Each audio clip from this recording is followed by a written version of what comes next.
Hello, and welcome to mentorDINO. I'm your host, Caitlin Rossier. I am an architect and founder of mentorDINO. I firmly believe that architecture, engineering, and construction professionals can achieve true success by embracing human skills as their guiding principle. So each week, I interview amazing professionals in and around the AEC industry as a way to share stories, inspiration, and advice for others finding their own unique career path. Thank you to all of our current subscribers, and if you're new, we'd love to have you join our community. So if you like this episode, please do me a favor and hit subscribe, like, or leave a comment below. It really helps others be able to discover this resource and support them on their own career journey. So let's dive in. I really hope you enjoy this conversation.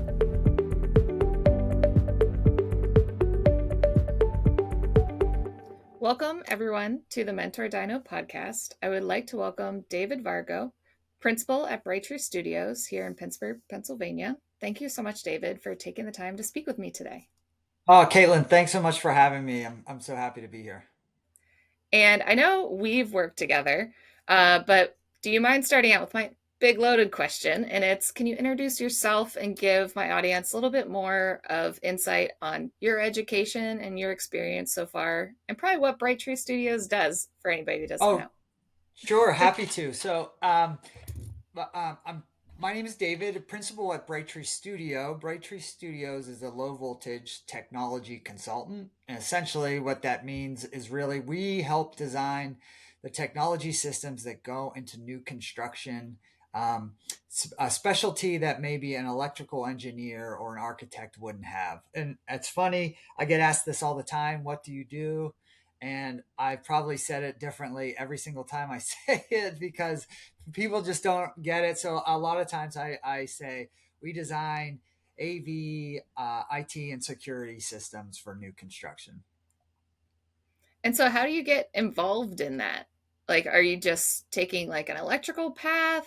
Like it kind of is more data? I don't know. Yeah, it's funny. Our industry, specific, and I'll talk about all three disciplines. We BrightTree Studios also has acoustics. Acoustics is even more different than the three. Um, and I am not an acoustician. We have other folks on our staff who do that. But in our industry, AV and telecom, you could meet people who have come to our industry in 1,000 different ways.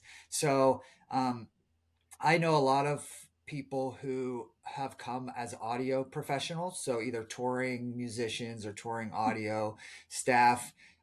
I know folks who have been in the broadcast world who have made their way over to our consulting side.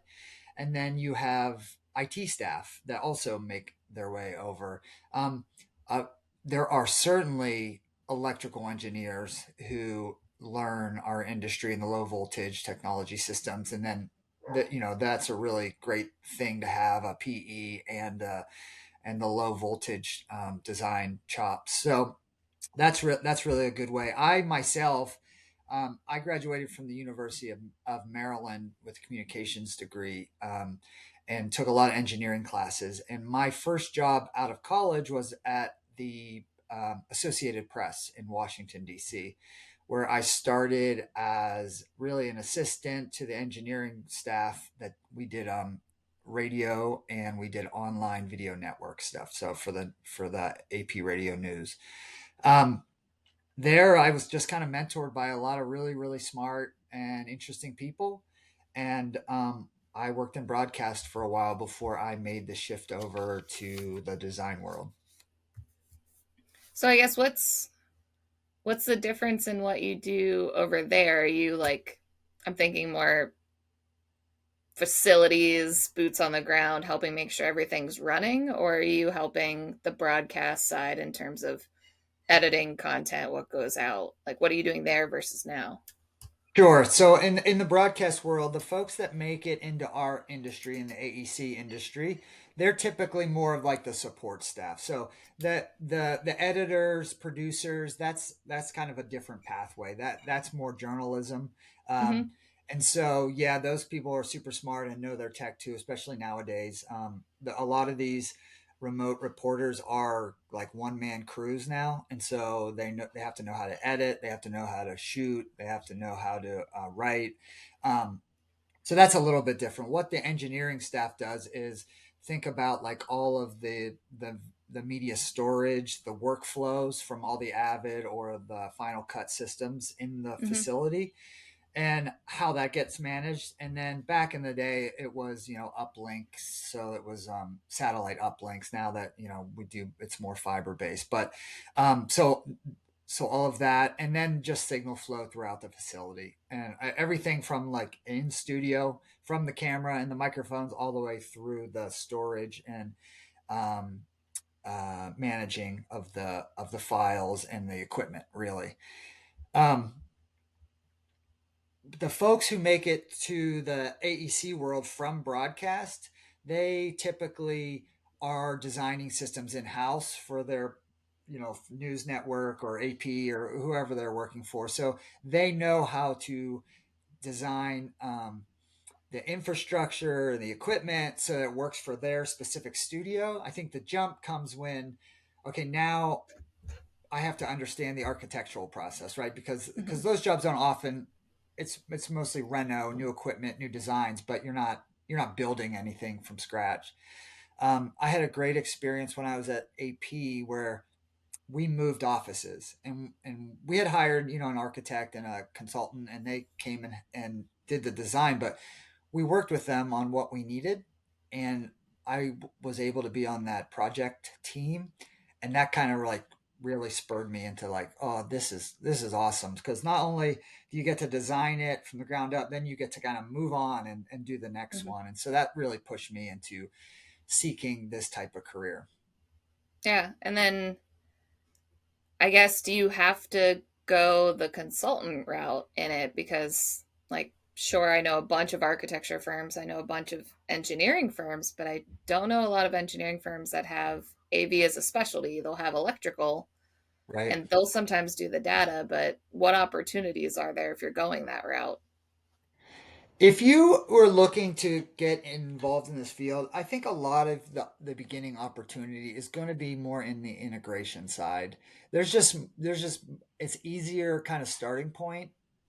And I know a lot of people who are consultants now that started in integration. And I know folks, and myself included, I pulled cable, I terminated cables, I tested cables. You just kind of learn by doing. It's a very hands on field.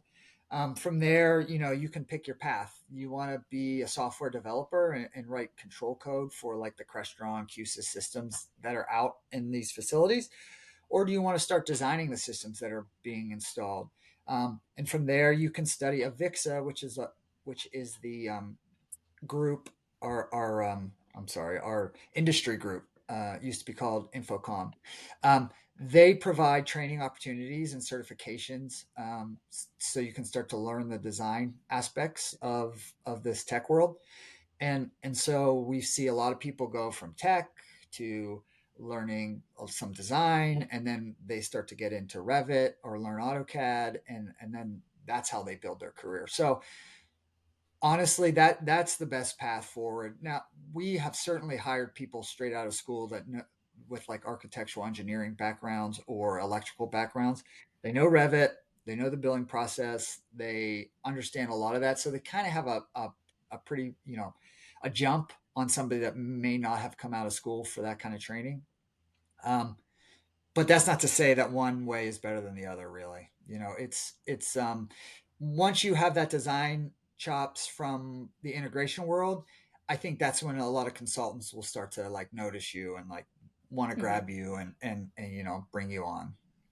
Yeah, and I guess it's kind of two edges. Like, you either have a young professional right out of school that Hmm. may know the technology drafting in the AEC world a little bit, but don't know how to install it or how it Right. physically goes together. Whereas the other side, you have to learn the drafting technology and how AEC works, but you know how it needs to be in the end. So it's kind of an That's interesting absolutely. balance.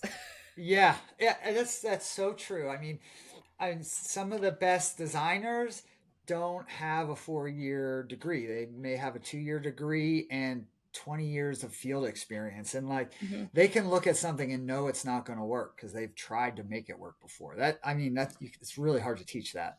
Um, but then there's just the know-how and the book smart of like a, an EE who's has his graduate level degree and years of Revit training, right? And so there's it's really nice to have, all of those skill sets on the team. Yeah, and just keeping it diverse. Yep. Now, I know you offer different types of specialties. How does someone pick if they're going to go focus on AV versus the data IT, if that's even the proper way to separate? Yeah, well, mostly just to kind of clarify, the data IT is certainly in our world. When we talk about like projects that we're working with you on, it's more of like a structured cabling design, right? It's the infrastructure and it's the Okay. level one and layer one and layer two. So the cable itself, right? We have network people on our staff, and we could set up a network, but for the most part, owners do that themselves, and so that's not really a service that we're pushing, Hmm. nor do I see it a lot in like, our projects that it's a requirement or a request. So I guess the proper way to say it more is be like telecom structured cabling. But honestly, it's personal preference and skill set. So um, Fred Shen, who started Shen Milson Wilkie, which is probably one of the biggest technology consulting firms in the country. I read an article where he had mentioned that he really looks for audio people when he's hiring new consultants because there's a lot of art in that, right? And so if you know the art of audio and can really understand it and can design for it, um, he can't teach that, but he can teach people how to set up a video wall, right? Like Hmm. that's a learned skill that's easier to teach. And so that's interesting. Like some people just they're not audio people, and that's okay. And so maybe they're just more infrastructure related, and maybe they would then go to security and telecom just because that they'd be more interested in it. There's a lot of crossover between AV, telecom, and security. And so I think at our company, and I'm sure at others too, there's a lot of opportunity to kind of learn one if you're doing the other. And we encourage that. Um, but that's not to say that they're the same. We definitely Hmm. have people who just are stronger in one of these disciplines than the other. So it's really personal preference and skill, I guess. Long story short. Yeah, it's a lot like architects learning different like project types and specializing in healthcare versus higher education, Right. and just trying to, or if you're better on the design side or technical side, like it kind of, not to say it pigeonholes, but it's about kind of discovering what you're good at and what you like doing and then just doing more of it. I always wonder that with architects, how do there's some architects that are, in the field for the final close of every project, right? They're always on CA visits. And then there's others that aren't. Do you get pushed that way, or is that a choice you get to make in your career? um Sometimes you're voluntold, sometimes it's a choice. Yeah. Especially young professionals, I try to get them to experience everything. Hmm. It's a lot easier when it's a local project, and I can get all the young professionals that just graduated to be on site as much as possible. It's a harder lift at mainly the bigger firms or the firms that do a lot of work outside their local region because there's flight tickets and hotels and being cognizant on the expenses we send to the owner versus training. So trying to Right. pick and choose the right times to bring people to those is a little bit harder. Whereas when I started, I was on site a lot because I had a lot of local projects here in Pittsburgh. So it made it really easy. Mhm. And that's really where you learn because a lot of architects don't have that, like how you have two people coming into your industry. We don't really have that senior experience and then coming in. We just have the young professionals coming up and then people shifting around as they grow. So Right. the more you can at least be on site, you can have a little bit more of an understanding on how something comes together. But then just kind of depends. Some firms have particular construction administration professionals that focus on that, and they start to pick up the on-site visits a little bit more. A principal may bow out if a project is kind of running its course, and either the project manager or project architect kind of runs with the CA, and it kind of just depends on workload. Hmm. But there typically wants to be that core person for the client. So then there's consistency on the job site, making sure you understand the history as it goes. You build the relationships with the superintendents. So if there's an issue, they can call you in a heartbeat and you can have a conversation. You don't have to spend an hour catching up to what's Right. happening. For sure. Um, but there are professionals that focus on like the design side versus technical, and probably the technical architects are more the ones on site and less of the design professionals. And then the design professionals like to come in at the end whenever they can see things complete. But Right.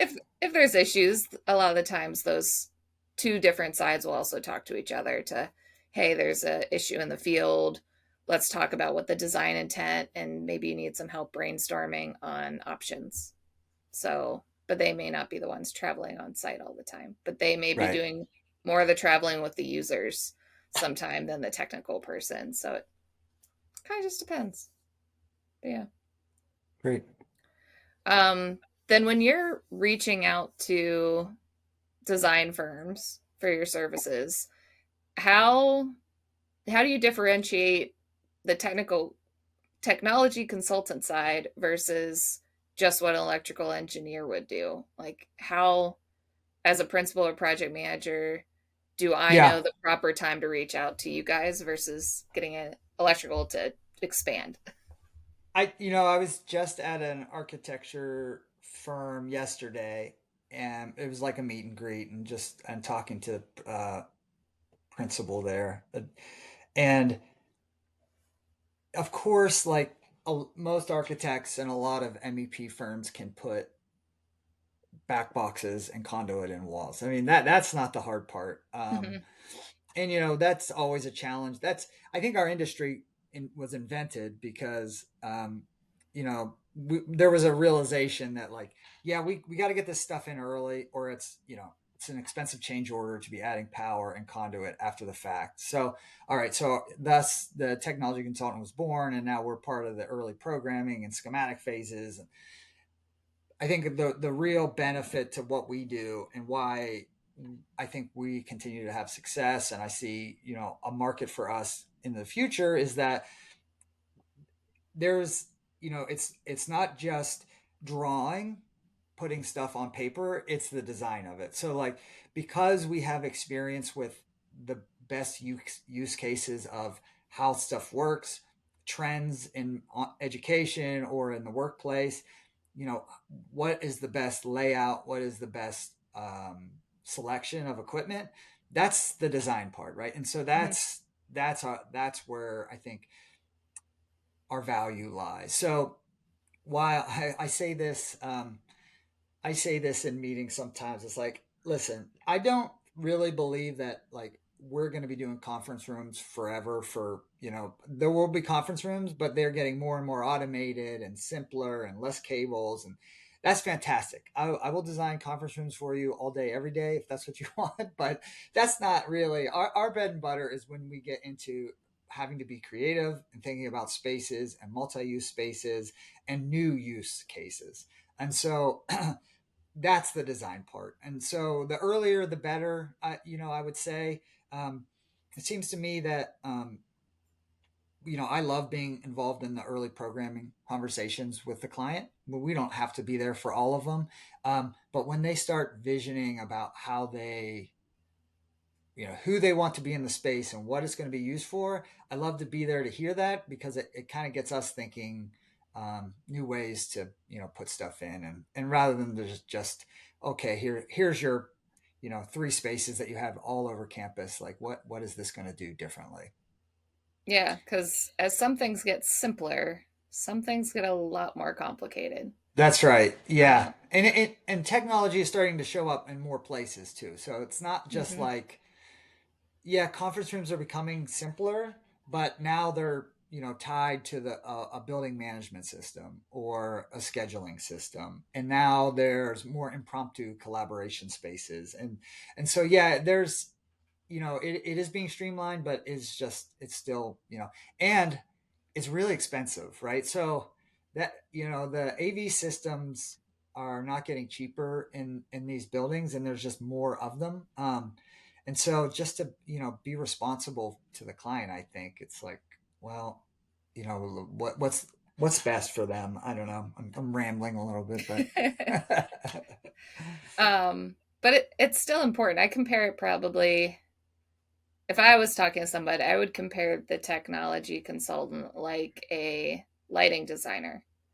Not all firms have lighting designers that help, and they can make a really big impact having more than just electrical engineers, because a lot of the times they don't want to design the big features or the shots that we need to backlight properly, and then the architect has to figure it out, and we don't have electrical training, so we're right, trying to work with our reps. So having that lighting designer to connect the dots, because even light switches, sure, there's really super on offs, but then they can get really complicated really quickly because everybody wants to control their environment more. right. So have you seen I think since that's a like, great. Oh, I'm sorry. I was good. just gonna. That's. I think that's a really good comparison. Lighting design. Yeah, of course, you could put lights in and you could light the space, but if how specific does it need to be? And then I keep talking about AV, but let me back up too and just say, with all the life safety stuff and the ongoing changing codes too, to have like somebody that understands that, you do not have time to go back and understand all of the distributed antenna systems, right? They just, Mhm. you have to worry about the building and other stuff. So having a professional there to help with that that's going to be more opportunity in our industry too in the future. Yeah. Have you seen anything um, since COVID, and now that there's a lot more Teams virtual meetings? Like I remember pre-COVID, sure, we'd have calls that would be video conferencing, but everybody would break into a conference room. You really weren't doing much video conferencing at individual workstations. Have you found the designs needed to change since COVID and how people are working? Yeah, absolutely. And I think that we should be leveraging our team's experience from COVID way more than we are. So, like, I was just talking to Bill McIntosh, the president of BrightTree, about this the other day. It's like when you jump on a video call now, and one of the participants is in a conference room and there's three people, that's always the worst one, Mm-hmm. right? It's like, oh, I can't see anybody. And like, I mean, it doesn't have to be. Yes, that can be fixed. But so why aren't we have these cameras and microphones right in front of our faces, and we're going to these lecture halls and we're like trying to reinvent the wheel. It's like we should be leveraging the technology. So absolutely, spaces have changed. A lot of huddle rooms now, yeah, we build them for four people. They're essentially one person huddle spaces, right? And I'm gonna teams from my desk. You're gonna go into the huddle room. She's gonna be in her office, and we're all gonna jump on the same, and we're all gonna have a really good experience. So Mm-hmm. yeah, it has to. We have to leverage things like that, and not try to reinvent the wheel. Like I said, the other thing about that is distance learning. That was already a huge thing. I don't remember the last classroom now that we aren't planning for it. Feels Mm-hmm. like we're not really planning for the next pandemic, but at the same time, we'd be foolish not to be ready to go that route again. And so we're seeing a ton of that now. And will say, I think the I think the growth for us is, of course, they already existed, but now improving the quality. So like Mm-hmm. you want to give the quality of the experience to both the far end and anybody in the classroom. And so we're seeing gains in those types of technology and more investment in those types of rooms with adding more equipment to make that better. And we're even seeing that at a lab level now. So to try to bring people into those small conversations that are happening at lab benches or or up close camera feeds to a lab table to like see what's happening there. And so there's this term floating around. It's called metaversity, and it's one of those things like it's a buzzword, and so people can write a bunch of articles on it, including me. I have one Yeah. out there too. So, Hey, you um, got to join the group. so the thing with that is really if I can't pick my own experience virtually, like I could if I was on site, then it's not up to me. I'm kind of Mhm. getting this package that I have to just take. So, how do we give people the choice? I want to sit up close. I want to see this view. I want to talk to these people, and so you'll see growth and stuff like that. And I think COVID has pushed all of that stuff forward for certainly. Yeah, I remember attending, I think it was Build Pittsburgh, and they did a virtual metaverse type conference expo. And it was very interesting. Like you could walk around like you were almost like on The Sims. Yeah, But it was really weird. You have to like cross over a line to be able to talk to that rep. But when you walk past people, you can hear their conversation like you would in reality and walking through a hall. I'm like, whoa, like I figured you wouldn't be able to hear anybody until you like right. approached and accepted a conversation or jumped into the box. So it's really crazy how things can change and adapt and grow so quickly with technology. Yeah, absolutely. I mean that is the fun part, and I don't want to say frustrating, but just when you think you figured something out, it's like, oh, I like nope, like you got to relearn all this. It's so, but that's good. That's good for business, right? It's good for our industry. Yeah, I guess that leads into my next question. What's the biggest challenge being a technology consultant? One challenge as a tech consultant is kind of being the last at the table. But we understand like there are bigger systems in the building. There are other important factors. Like I get it. So, you know, having to essentially we work around everybody else, and that's fine. I think I'm happy to do it because I think it brings value to us because like we're not gonna like, hey, this is our space. Like move that $1 million HVAC unit because I want to put a closet here. Like Yeah. it's just not how it is. I mean, our stuff has to work with everything else, and we're kind of the last one. Now there are we'll push back on certain things to make a space work, but that certainly is a challenge. I'd say a lot of owners are want to do a lot of what we do themselves, and I'd say can absolutely to a point, and then it's like I'm sure you get it too. Like some people just want to be interior designers, but they're not, right? And Hmm. so that's but I'm sure everybody deals with that. So that is challenging though, and then having to educate owners on why you would advise against this or that is always challenging.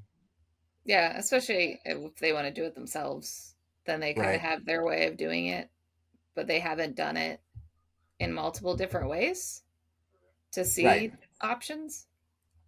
But That's a great point. Yeah, it's not like yeah, right. Like they are working at 20 other campuses and have seen the trial and error. So that's a great point.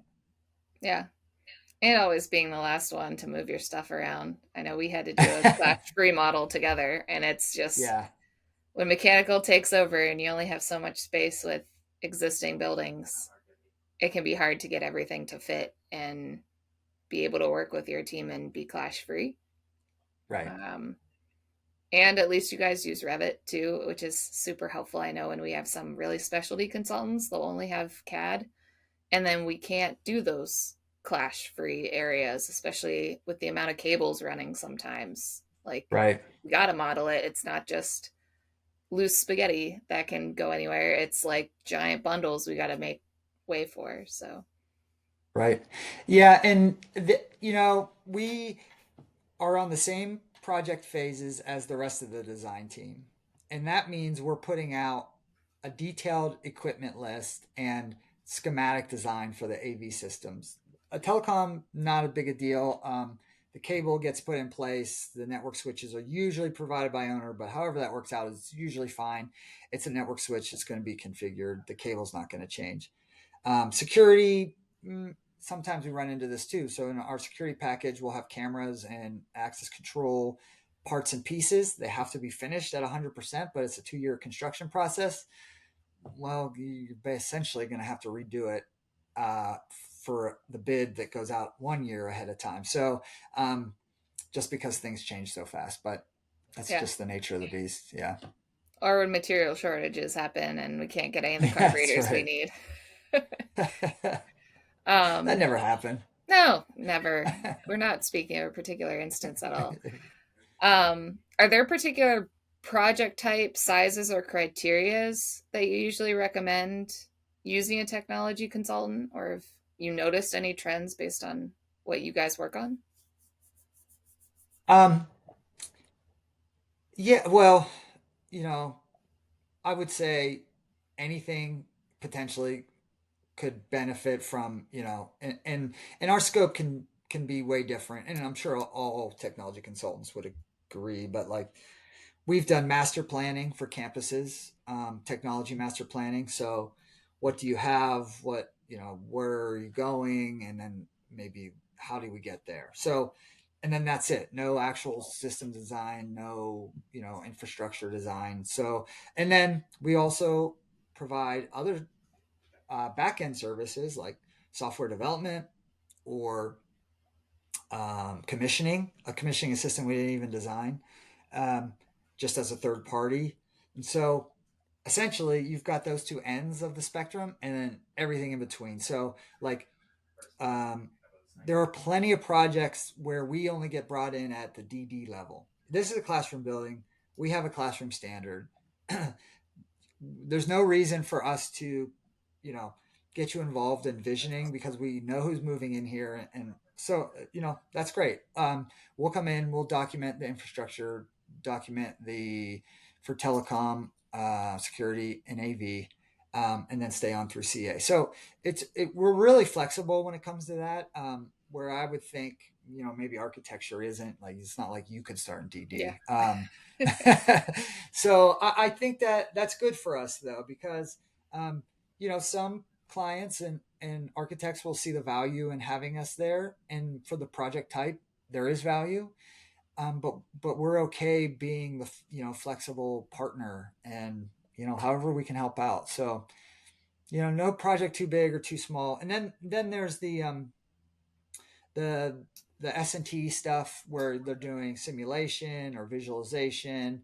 Um, some of those things we can prototype and test stuff. So I think we've got a that's the fun part. I think that's why we get a lot of people in our industry too. Is we get to play with stuff. Hmm.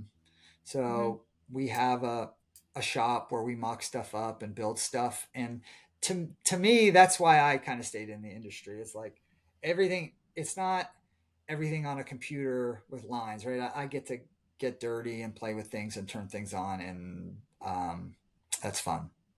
Yeah, and see how it all works. Yep. I think the hard part for me on the technology side is it's all wires to me.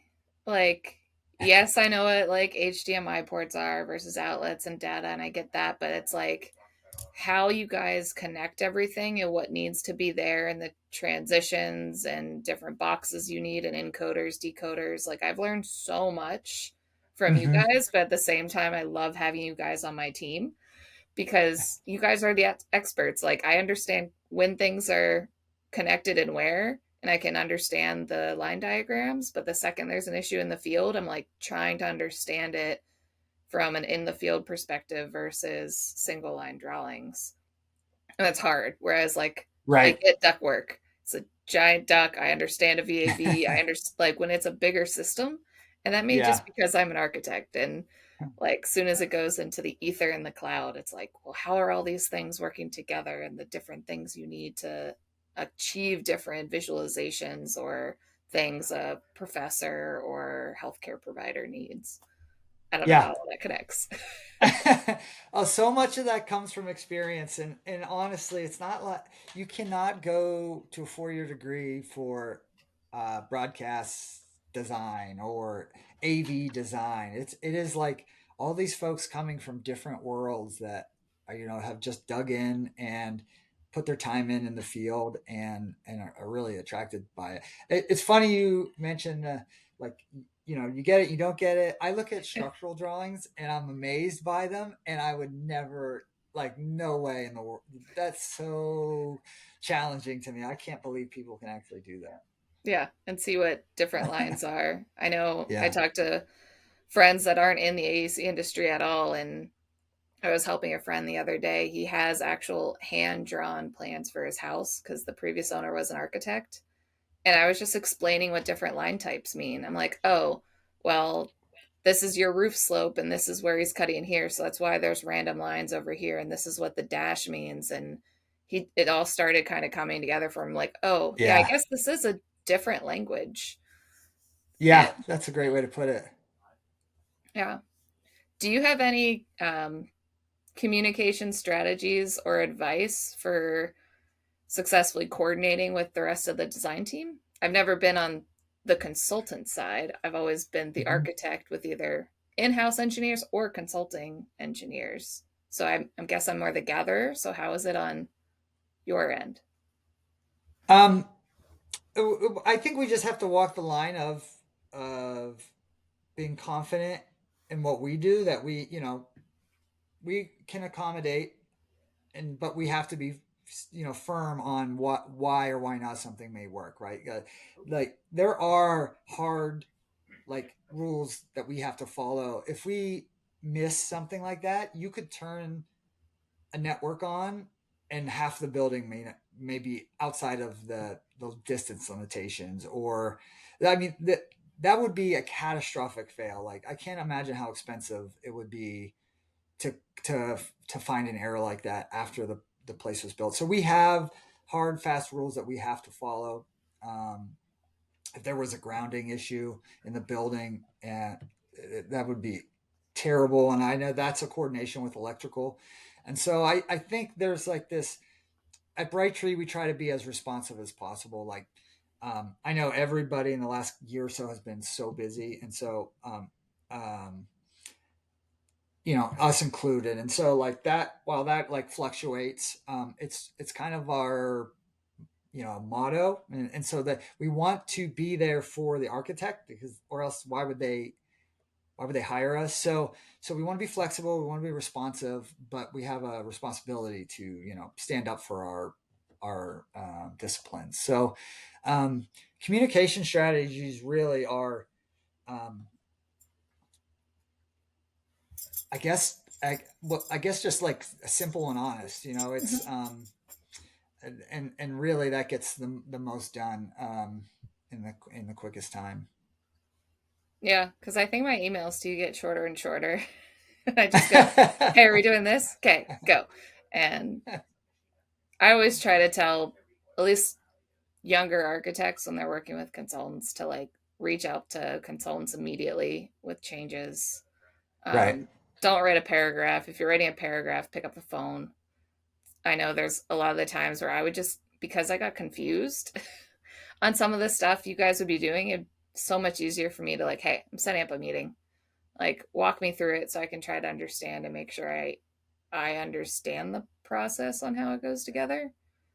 So, That's a great rule of thumb as far as the phone call, because I am always like a little bit self-conscious about emailing back, because I know how everybody's inboxes are, and I hate mhm, to just load on our architect with thanks and this. It's like, well, that could have been in the first email, and that, like, so succinct.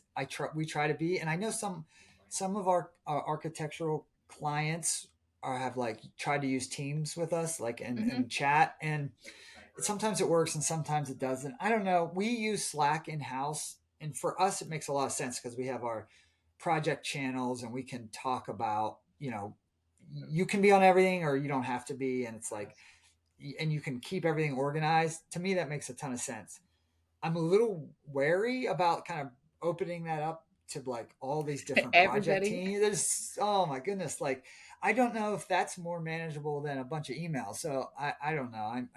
I try to listen to presentations and read books about like how other people are doing this. Hmm. So I know people are experimenting, so I'm always curious too. Yeah, because it's always a lot. Because either you're just sitting in meetings all day trying to catch up, coordinate, move on to the next thing, or your inbox is getting full, or you're in so many Teams or Slack messages that you're just muting all of them. And Right. it's like, okay, I can't keep up with this. Like, there's so many different ways. But yeah, there's always going to be communication challenges because there's just so much in the AEC industry and what everybody has to coordinate and who to talk to. So, Yeah, yeah. absolutely. I know you mentioned an organization earlier, but has there been an Mhm. organization that's left the biggest impact on your career? Um, the art industry organization is for AV is Avixa, AVIXA. I think they do a great job um, for AV. For telecom, it's Bixie, and they're a pretty powerful group as well. And they have done a good job of getting their standards integrated into like the IEEE standards, and so those are real two great ones. I'd say personally, um, I every company I worked for has really been a good growth opportunity for me. So I kind of got lucky that way. The AP, BrightTree, some other consultants that I worked for. So um, I got lucky that way. I would say um, to be in our world and technology consulting, um, personal relationships are probably even more important. Um, you know, both meeting people in our industry, but people in the AEC at greater at large community have made a ton of impact for me, and I know that's true with some of my peers and colleagues at other companies. That really they are where they are because they've just made some great friends and they travel now with some of their architect friends. And I keep calling everybody an architect, but whatever their role is. But so yeah, I think that that's probably what I'd say to that is we have a good industry with good support. There's also another group called NSCA, which is the systems contractor, and they're kind of the trade organization for the AV integration companies. But they do things like go out and monitor legislation that would have a negative aspect on our industry too. So I'd say if anybody interested in getting involved in AV or telecom or security, take a look at them as well. They have a lot of opportunities for training and networking, things like that. Yeah. And just connections in general. Like the people I've met, even since starting mentorDINO, is just amazing. And it's I bet. been a little over Hmm. a year, and I had no clue I'd be podcasting right now if you asked me a year ago. And talking to people all across the country, it's you never know where connections and meeting people are going to take you. You never Right. know when you work with somebody when you're going to work with them again or what other connections that brings. It makes it a very fun industry. Yeah, for sure. And then I always like wrapping up my podcast with this final question, and it's what advice do you have for young professionals just starting their career? I would say if you are starting your career and you're interested in the technology field, don't be afraid to take the opportunity, even if you feel like it's at a entry level.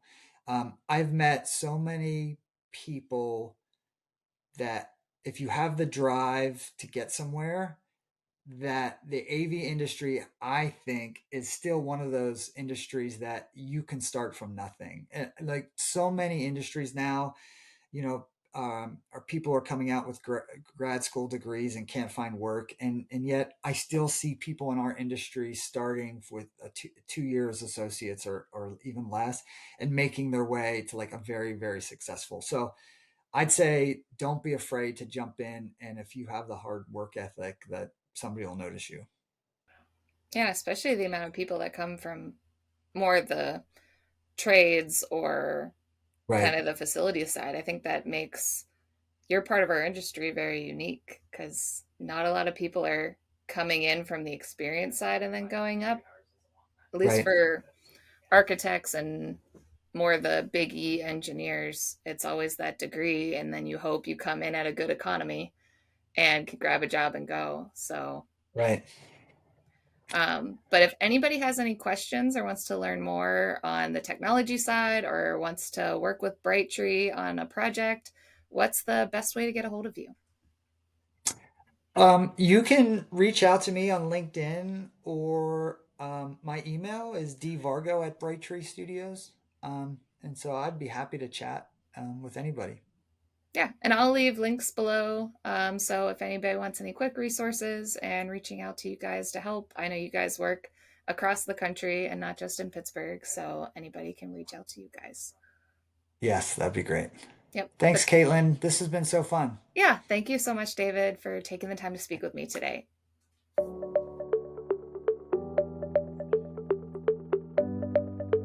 I hope you enjoyed our discussion today. Learn some advice to take with you and see how our industry is all tied together to create the world around us. Check out the description below for any links or resources we discussed. If you liked the episode, please do me a favor and hit the subscribe button. Give me a thumbs up and leave a comment below. It really helps others be able to discover this resource and support finding that career path that best works for them. If you know someone that has inspired your own career that you'd like me to interview, let me know in the comments below, or you can reach out to me via my website or LinkedIn. I'd be happy to share their story or your own.